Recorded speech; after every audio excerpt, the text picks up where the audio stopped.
biaya. Ya, dan juga akhirnya dengan online ini kan konsumen juga, kalau kita sebagai konsumen bisa melihat berbagai barang dimanapun yang sangat beragam. Dengan gampangnya tuh nyari harga pun, nyari harga yang paling murah kan, asal mau aja nyari-nyarinya tuh. Kan gitu. Tapi kalau misalnya secara fisik kan kita paling hanya melihatnya, kita pergi ke Alfamart ya, di Alfamart itu yang bisa kelihatannya kan begitu. Gitu ya. Sudah jelas semuanya? Jelas, Bu. Jelas, Ibu. Oke, kalau sudah jelas, saya sekarang akan menampilkan soal, silakan nanti Anda jawab. Ya.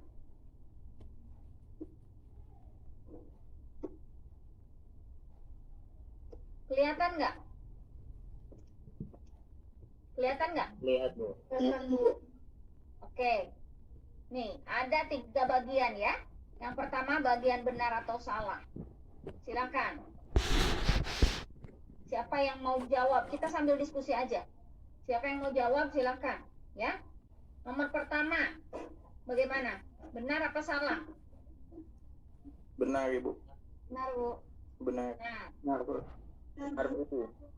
Oke. Setuju ya? Berarti yang nomor 1 benar. Yang nomor 2?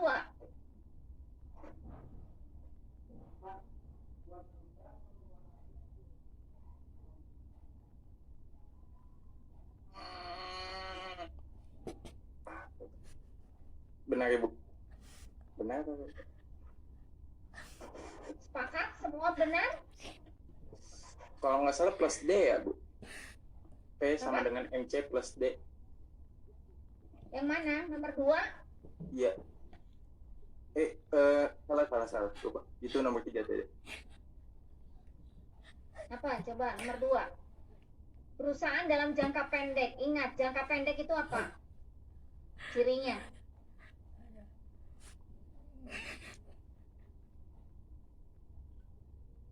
Perusahaan kalau produksinya dia dalam jangka pendek, apa cirinya?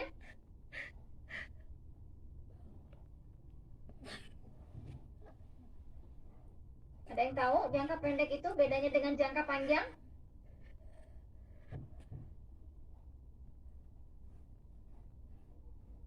Halo, ada yang tahu? Tidak tahu? Jangka pendek itu adalah, ingat, minimal di dalam proses produksinya masih ada 1 input tetap. Minimal 1 input tetap. Kalau jangka panjang, semua input sudah variabel. Nah sekarang, kalau dalam jangka pendek, dia akan meningkatkan outputnya. Berarti kalau meningkatkan outputnya, berarti input variabelnya juga ditambah. Kan gitu. Nah sekarang, dengan semakin meningkatnya output, maka biaya tetap rata-rata, berarti A, F, C, itu katanya konstan. Betul salah? Salah, Bu. Salah. Harusnya Bertambah, Bu. Tambah biaya variabel. AFC itu TFC dibagi Q. Jadi kalau Q-nya tambah banyak, maka AFC Banyak. Dikit. makin kecil harusnya. Jadi AFC itu kan TFC dibagi Q. Kalau outputnya makin banyak, berarti Q makin besar.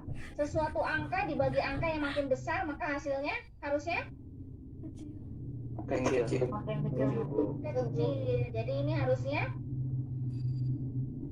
makin kecil. Berarti jadi jawabannya apa? Salah, Bu. Salah. Salah, Bu. Oke, ngerti semua? Ngerti, Bu. Ngerti, Bu. Sekarang nomor 3. Betul salah?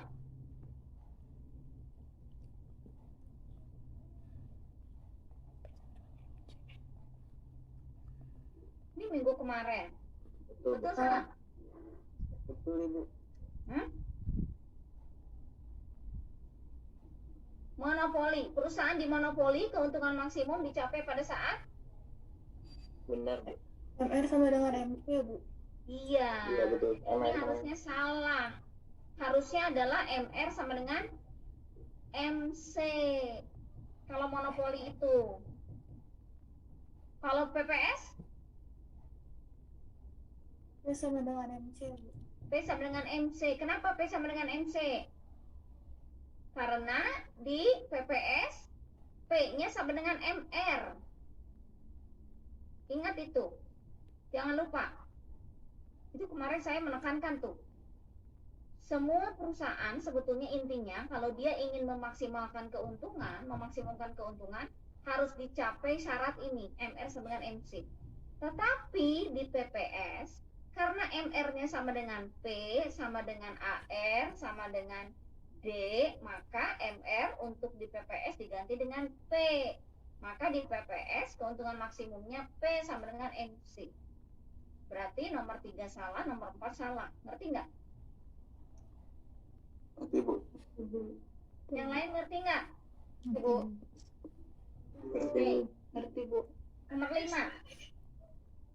Nomor 5.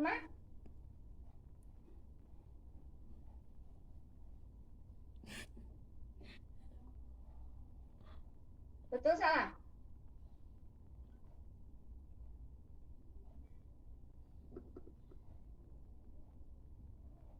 Betul salah?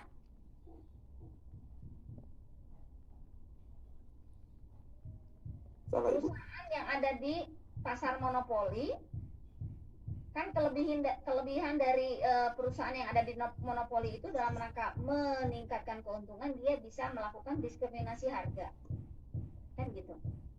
Ya, diskriminasi harga itu adalah memberlakukan harga yang berbeda kepada konsumen yang berbeda untuk barang yang sama. Nah, katanya dia akan menentukan harga yang lebih tinggi pada pembeli yang elastis, betul tidak? Betul, Bu. Betul, Bu. Betul, Bu. Salah. Harusnya dia akan menentukan harga yang lebih tinggi itu pada yang inelastis. Kalau elastis itu lebih mendatar. Kalau lebih mendatar berarti P-nya lebih rendah. Tapi kalau misalnya dia inelastis itu kan lebih curam. Kalau lebih curam itu P-nya pasti akan lebih tinggi. Gitu. Nanti Anda baca lagi. Oke. Nomor 6. Ibu mau aku Ya. izin mau nge-record boleh, Bu? Oh iya, silakan. Silakan. Tapi harus diberikan izin, Bu. Oh, sebentar. Berarti ini soalnya orang lain sebentar. Ya kan harus diizinkan dulu. Sebentar ya.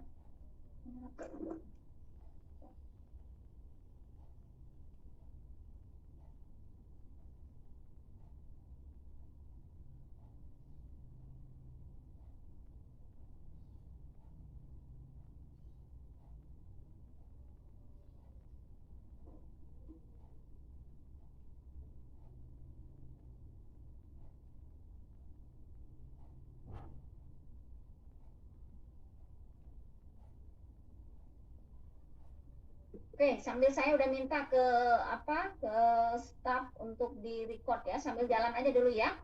Siap, Bu. Makasih, Bu, sebelumnya. Oke. Kemudian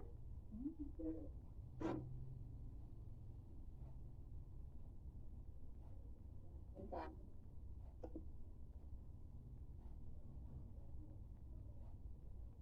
Nomor 6. Gimana nomor 6?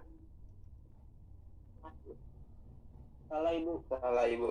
Salah. Oke, salah ya. Kemudian nomor 7.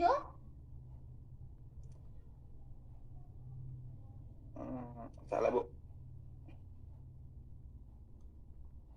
Betul salah? Kalau menurut saya salah, Bu. Yang lain? Salah, Bu. Betul. Ingat, salah satu asumsi dari pasar persaingan sempurna itu mudah keluar masuk. Kalau untung di pasar, orang akan masuk.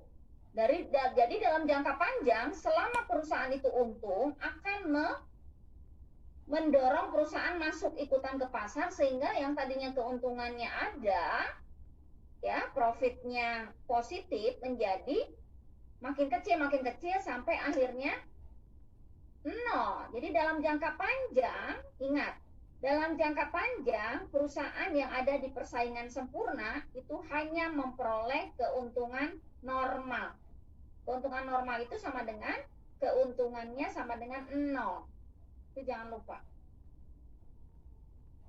Ya. Jadi dengan kata lain, perusahaan yang ada di persaingan sempurna itu hanya memperoleh keuntungan murni. Keuntungan murni itu berarti profitnya positif. Itu hanya dalam jangka pendek. Karena dalam jangka panjang akan mendorong perusahaan ikutan masuk. Sehingga keuntungannya yang tadinya positif itu dibagi makin banyak, akhirnya mencapai 0. Kalau sudah 0 itu yang disebut dengan keseimbangan. Dengan kata lain ini, keuntungan normal, keuntungan 0 itu sama dengan keseimbangan jangka panjang dari pasar, dari perusahaan yang ada di pasar persaingan sempurna. Ngerti? Ngerti, Bu. Baca lagi nanti. Tolong baca lagi ya. Nah sekarang, jika perusahaan mengalami skala usaha yang meningkat atau disebut dengan increasing return to scale, katanya, ini betul apa salah?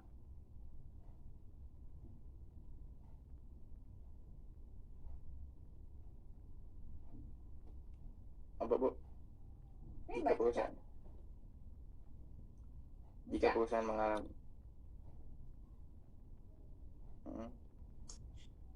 Tunggu, saya baca dulu ya. Oke, coba.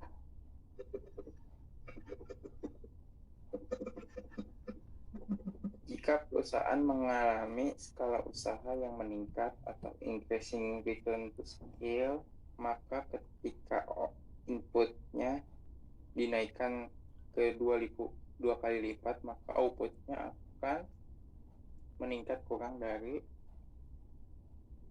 2 kali lipat.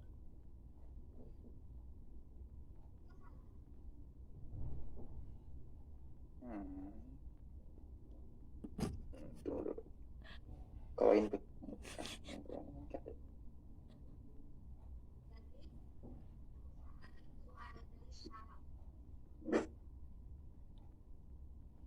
kalau dia meningkatkan inputnya 10 kali lipat misalnya, outputnya naiknya kurang dari 10 kali lipat. Betul apa enggak?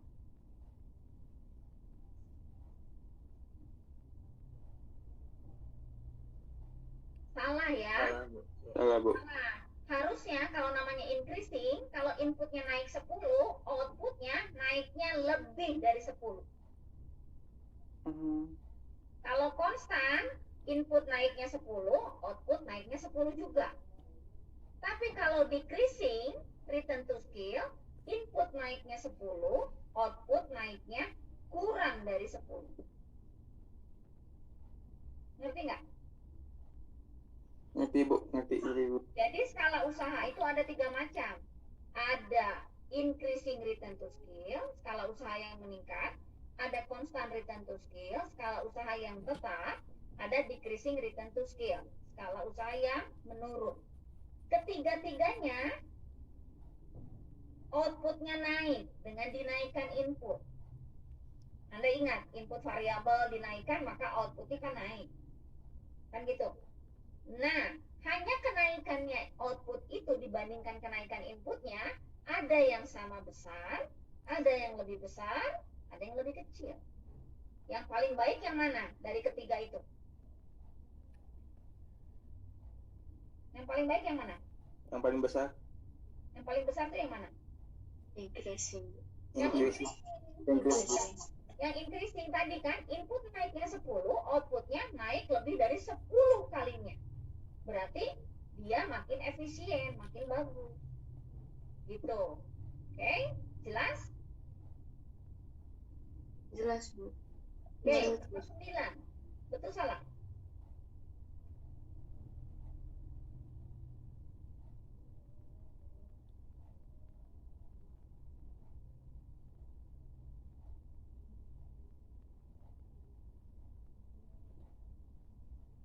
Nomor 9 betul salah? Betul. Jadi isokuan gambarnya seperti kurva indifferent. Itu itu, tapi definisinya beda. Kalau indifferent itu adalah kombinasi dua barang dengan utilitas atau kepuasan yang sama. Kalau isoquant itu adalah kombinasi dua output, kombinasi dua input dengan tingkat output tertentu. Itu isoquant. Ya. Sekarang nomor 10. Betul apa salah?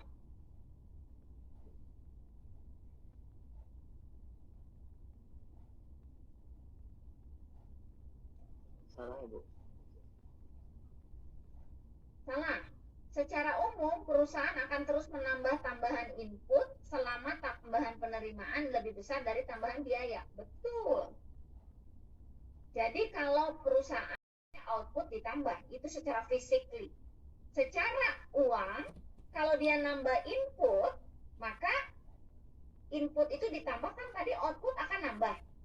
Berarti dari sisi input nambah, dia akan keluar biaya. Dari sisi output nambah, dia akan terima penerimaan. Jadi kalau penerimaannya jauh lebih besar dari biaya, maka dia akan menambah inputnya terus. Sampai batas kapan? Sampai MR sama dengan MC. Jadi ini betul. Selama MR-nya lebih dari MC, dia akan nambah input. Tapi kalau sudah MR-nya kurang dari MC, artinya menambah input itu justru biayanya lebih besar dibanding penerimaan karena tambahan input itu, maka dia nggak akan nambah. Gitu. Ya. Oke. Itu udah BS-nya. Sekarang pilihan ganda. Nomor 1. Gimana? Mana yang benar?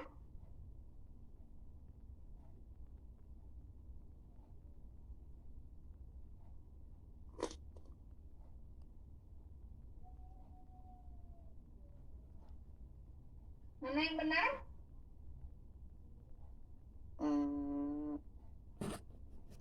Bebas, Bu. Bebas, Bu, yang C. Pasar bebas. Oke, ya. Nomor 2 sekarang. Yang nomor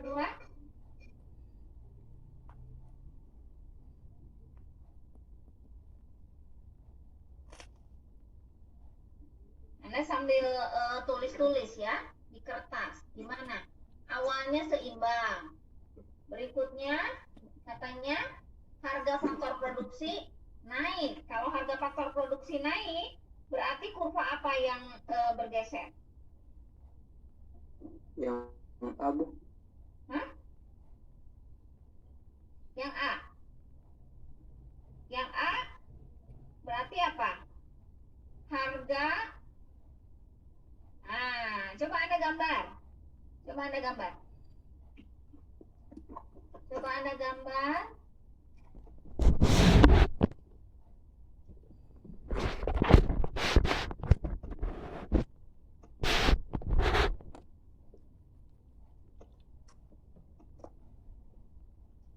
Ini supply, ini demand, ini P, ini Q. Sekarang kalau faktor produksi naik katanya, mana yang bergeser? Ini keseimbangan awal di sini. Kalau harga faktor produksi naik, apa yang bergeser?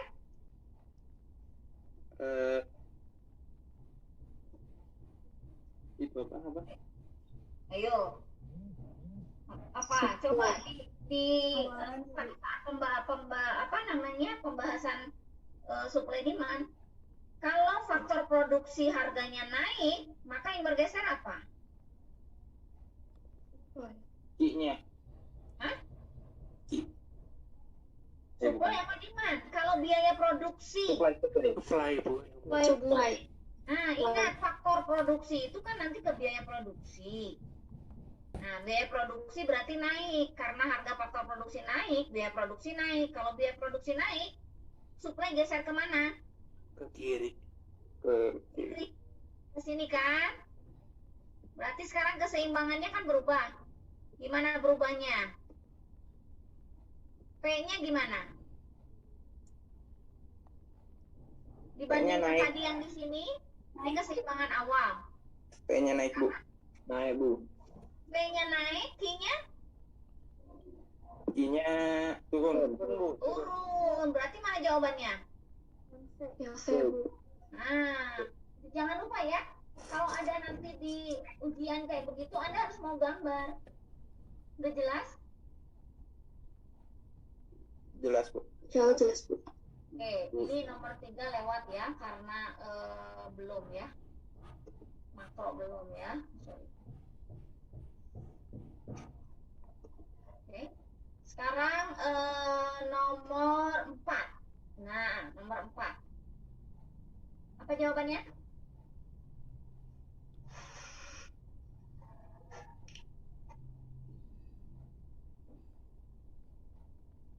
Inelastis. Ingat, inelastis itu apa? Yang C, Bu. Yang C, Bu. Yang C, Bu. Oke, ya, kebutuhan pokok. Nomor 5.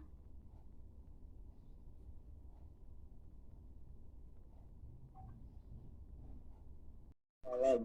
C salah. D, D salah. Salah, Bu. B, Benar. benar. Berarti jawabannya B. Kalau biaya produksi naik itu berarti kan keuntungan berkurang.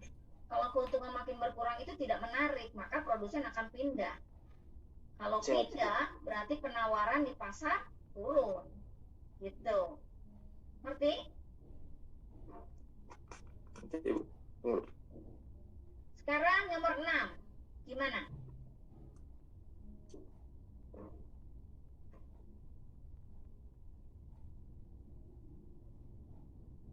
Makanya. Mana jawabannya? Barang substitusi. Iya, Bu. Nah, Iya, Bu. kalau barang substitusi berarti kalau harga serat naik, maka Permintaan semakin sedikit, Bu. kalau harga serat kapas naik, maka Permintaan rami naik. Kami ke kanan, Bu. Kami ke kanan, Bu. rami ke kanan. Berarti B. yang B. Udah jelas ya? Iya, Ingat, Bu. kalau sudah barang substitusi, barang komplementer, itu berarti harga barang lain. Kalau harga barang lain, berarti itu pergeseran, bukan pergerakan. Kalau pergerakan, harga kapas dengan kuantiti kapas. Kalau sudah barang lain, berarti harga kapas dengan rami. Gitu. Oke.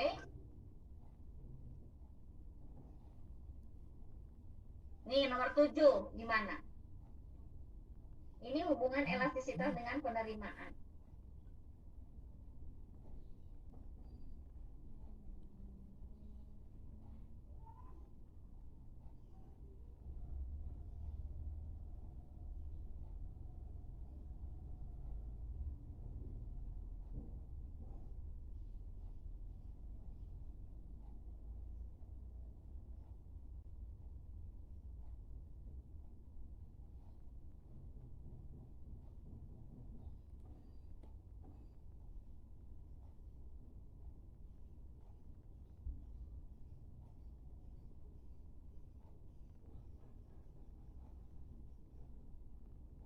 Kan?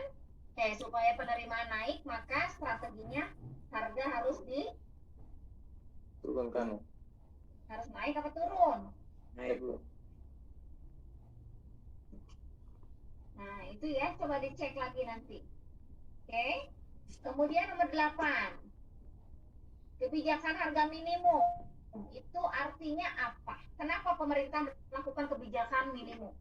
Kebijakan harga minimum itu adanya di mana? Di atas keseimbangan atau di bawah keseimbangan?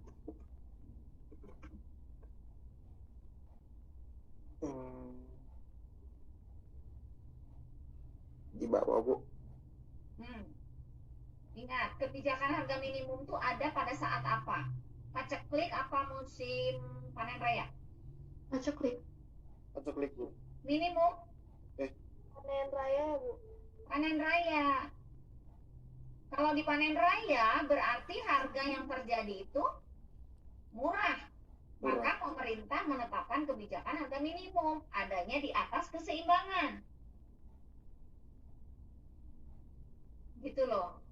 Jadi kenapa pemerintah melakukan lupa ya? Kalau paceklik itu justru harganya tinggi. Itu pada saat paceklik itu harga tinggi, jadi keseimbangannya tinggi. Karena terlalu tinggi, maka pemerintah menetapkan yang paling tinggi itu harusnya sekian, adanya di bawah keseimbangan. Itu kalau harga maksimum. Ya. Oke, kemudian slope dari garis anggaran itu ini udah dipelajari belum ya? Belum, Bu. Belum. Oke, kalau belum lewat aja. Oke, terus ini. Kalau kita bahas perekonomian itu kan ada rumah tangga sebagai konsumen, perusahaan sebagai produsen, kemudian nanti ada pemerintah, ya, ada lembaga penunjang seperti bank dan lain sebagainya. Nah, sekarang kalau aliran antara perusahaan dengan rumah tangga itu mana yang benar?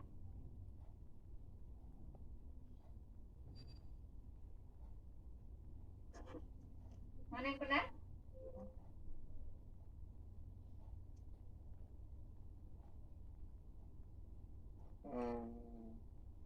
B bukan, Bu.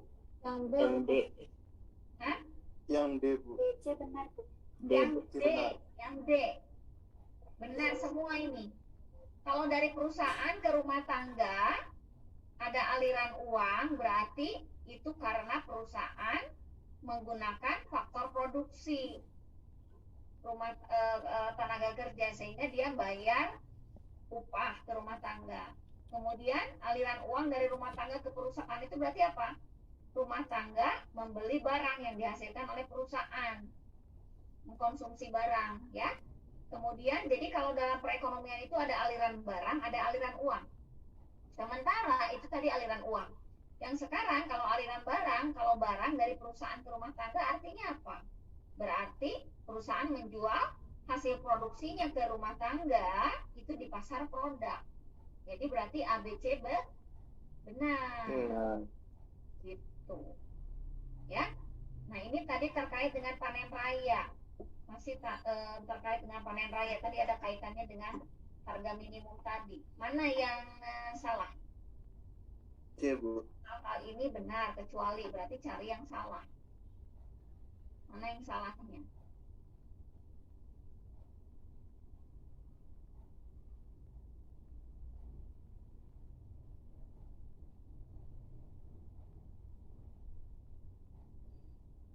C bukan, Bu.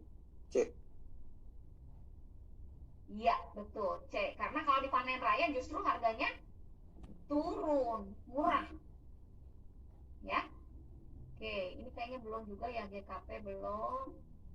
Terus sekarang elastisitas produksi apa?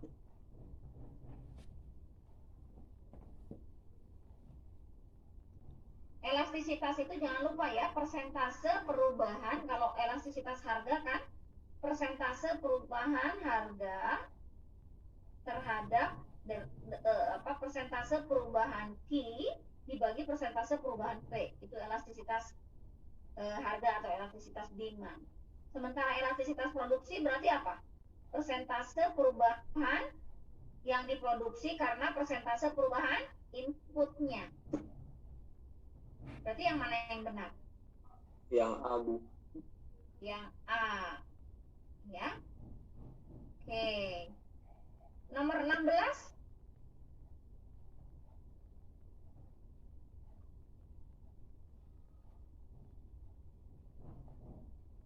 Kalau perusahaan tidak berproduksi, maka kerugian yang dialaminya apa? Ingat, kalau dalam jangka pendek ada biaya tetap, TFC, ada biaya variabel, total variable cost. Jadi dalam jangka pendek itu total cost sama dengan total fixed cost ditambah total variable cost. Jadi ini jangan lupa ya, di dalam jangka pendek itu maka total cost sama dengan isi sama dengan fixed cost. Total fixed cost,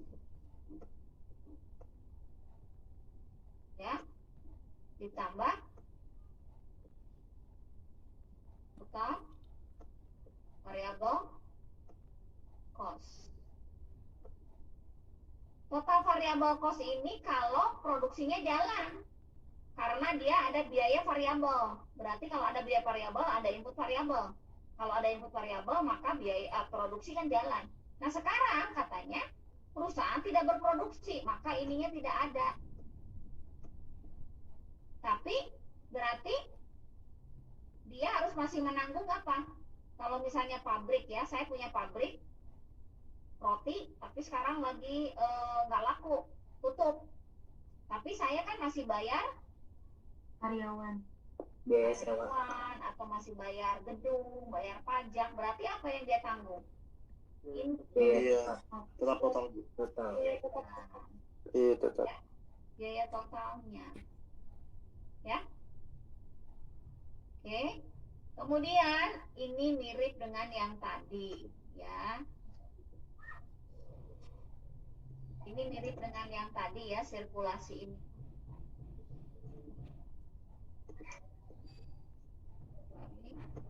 Sekarang ini.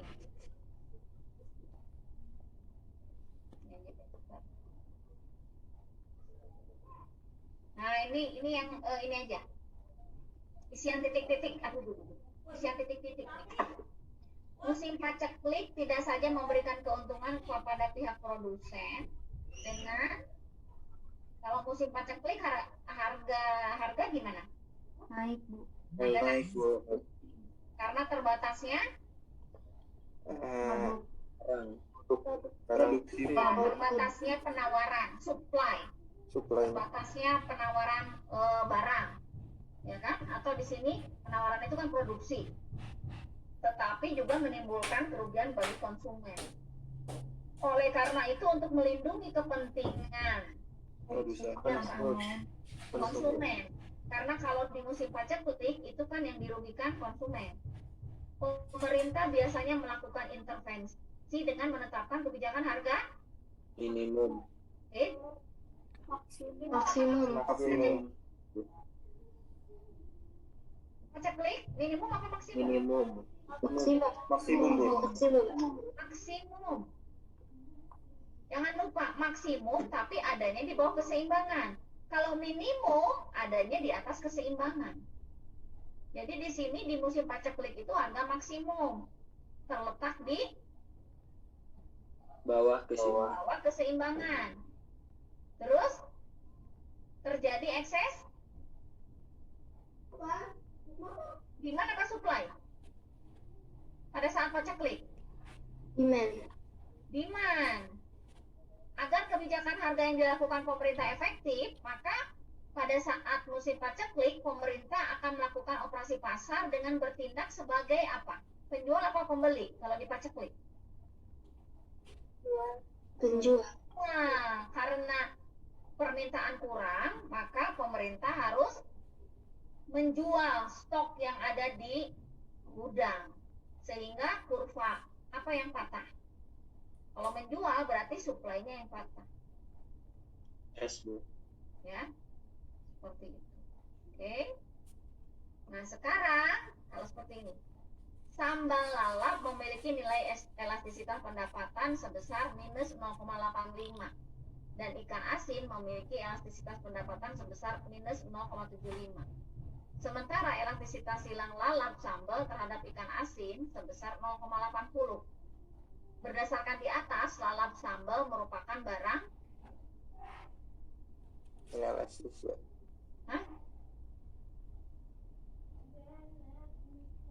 Inelastis nggak, Bu? Nih, lihat kalau ini lalap sambal, elastisitas pendapatannya. Ingat, kalau kita bicara elastisitas pendapatan itu ada barang apa aja? Komplementer bukan, Bu?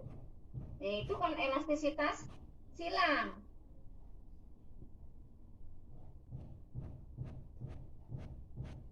Barang normal sama inferior bukan, Bu? Nah, barang normal, barang inferior itu baru kalau bicara elastisitas pendapatan. Kalau elastisitas harga silang itu kan ada substitusi komplement. Itu jangan lupa. Ya. Ingat nggak?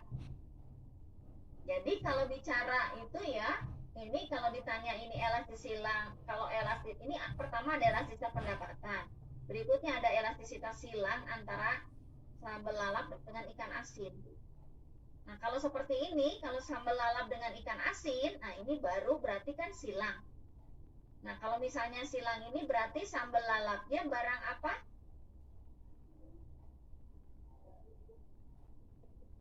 Komplement mungkin, Bu. Nah, coba lihat di sini nih. Kalau berdasarkan informasi di atas, jadi kalau sambal lalap dari elastisitas pendapatan ini apakah barang normal atau barang inferior? Berikutnya, kalau ikan asin juga sama. Ini kan masih elastisitas pendapatan, barang inferior atau barang normal. Baru berikutnya, ya, di yang nomor ini, nih yang nomor 11, lalap sambal dan ikan asin merupakan barang. Nah, ini kalau dari sini, dari elastisitas silangnya. Syabu. Nah, jadi coba nomor 9 apa jawabannya? Inferior. Kemudian ikan asin? Normal. Normal. Ikan asin? Inferior juga. Inferior juga. Tapi kalau lalap ikan lalap. Kalau lalap sambal dengan ikan asin, ini berarti apa? Barang apa? Dilihat. Tandanya positif. Elastisitas silang, lalap sambal dan ikan asin 0,8. Berarti dia apa? Substitusi apa komplementer? Substitusi, Bu. Ya nggak? Oke. Nah, itu nanti Anda tolong pelajari lagi. Komplementer. Ya. Tadi jawabannya. Terus berikutnya nih. Keputusan pemerintah mengizinkan impor beras menggeser kurva apa? Kalau ada nih sekarang lagi ramai itu impor beras, impor garam. Kalau pemerintah membolehkan impor, berarti apa yang bergeser kurvanya? Di mana Pak supply? Supply. Kemana? Kanan. Kanan. Berarti kalau supply geser ke kanan, berikutnya apa yang terjadi? Harga beras? Harga turun. Hah? Harga beras akan Turun. turun. Apabila harga beras tidak peka, berarti tidak peka itu inelastis. Kalau inelastis itu maka penerimaan petani akan apa?